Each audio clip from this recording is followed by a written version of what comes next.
আরে রাশিদ জি, আসো আসো, দেখো গাড়িটা কেমন হলো। 10 লাখ টাকা। অবশ্য তোমার এসব বুঝে লাভ নেই, তুমি তো সেই রিক্সাতেই অভ্যস্ত। মাশাআল্লাহ, খুব সুন্দর গাড়ি ভাই। তোমার তো সংসারটা খুব কষ্টেই চলে। তো এক কাজ করো, এই যে আমার গাড়িটা, এটা চালানোর জন্য একটা বিশ্বাসী লোক খুঁজছি। তুমি চাইলে ড্রাইভারের কাজটা নিতে পারো, বেতনও ভালো দেবো। আর আমার বোনটাও দুবেলা দুটো ভালো মন্দ খেতে পারবে। এই নাও, আপাতত ছেলেটাকে একটু ভালো মন্দ কিনে খাইও। ভাইয়া, টাকাটা রেখে দিন, আমি হাত পাততে আসিনি। বোনের ভাইয়ের আনন্দের শরীক হতে এসেছি। দয়ার কথা বলছেন, মনে রাখবেন, আজ যে দয়া করে কাল তাকেও কারোর দয়ার দরকার পড়তে পারে। গরিবের আবার আত্মসম্মান। মামা, টাকাটা তুমি রাখো। আমার আব্বা যেদিন হাত খুলবে না, সেদিন তোমার এই 10 লাখ টাকার গাড়ি আর গ্যারেজের এক কোণে পড়ে থাকে। মাটির মানুষকে ছোট ভাবো না মামা, মাটির নিচেই তো সোনা থাকে। তুমি তো দেখছি তোমার আব্বার মতো বেশ ভালোই ডায়লগ শিখে গেছো। কি রে, আর কতক্ষণ দাঁড়িয়ে থাকবি? চল, গাড়িতে দেখা হয়ে গেল, চল এবার খাবি, চল।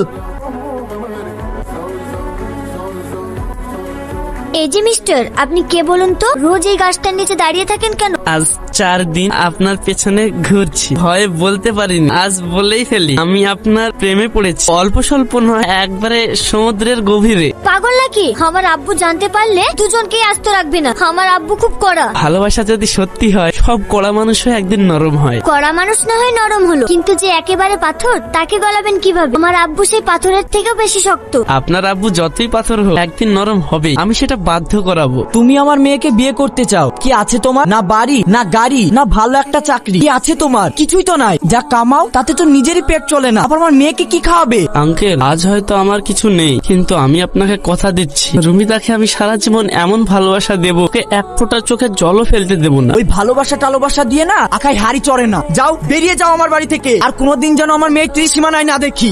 আব্বুকে অনেক বোঝালাম, কিন্তু পারলাম না। তুমি যদি আজ আমাকে না নিয়ে যাও, আমি সারা জীবন ভাঙা মন নিয়ে মরে যাব। আজ থেকে তোমার এই হাত আমার হাতে, যতদিন বাঁচবো তোমার গায়ে একটা আঁচড়ও লাগতে দেবো না। এই রাশিদটাকে আমার সহ্য হয় না। কতগুলা মানুষের সামনে আমাকে অপমান করলো। কেমন ফাঁসাতে হবে যেন সারা গায়ে ও মুখ না দেখাতে পারে। কিন্তু কি করবেন ভাই? শোন, গ্রামের মসজিদ কমিটি দান বক্সে যা টাকা জমা আছে, প্রায় 50,000 টাকা, এটা তো রাশিদের বাবা আলমগীর সাহেবের জিম্মায় থাকে। আমরা রটিয়ে দেব, ওই টাকা রাশিদ চুরি করেছে। ধান বাক্সের চাবি তো সবসময় আলমগীর সাহেবের কাছে থাকে। তারপর রটিয়ে দেব, টাকা চুরি করেছে রাশিদ।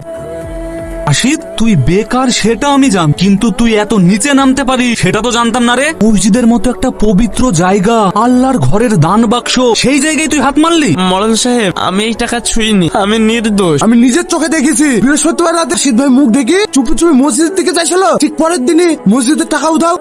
বেকার মানুষ, হাতে একটাও টাকা নেই, এমন লোকের চোখে টাকা দেখলে লোভ তো হবেই।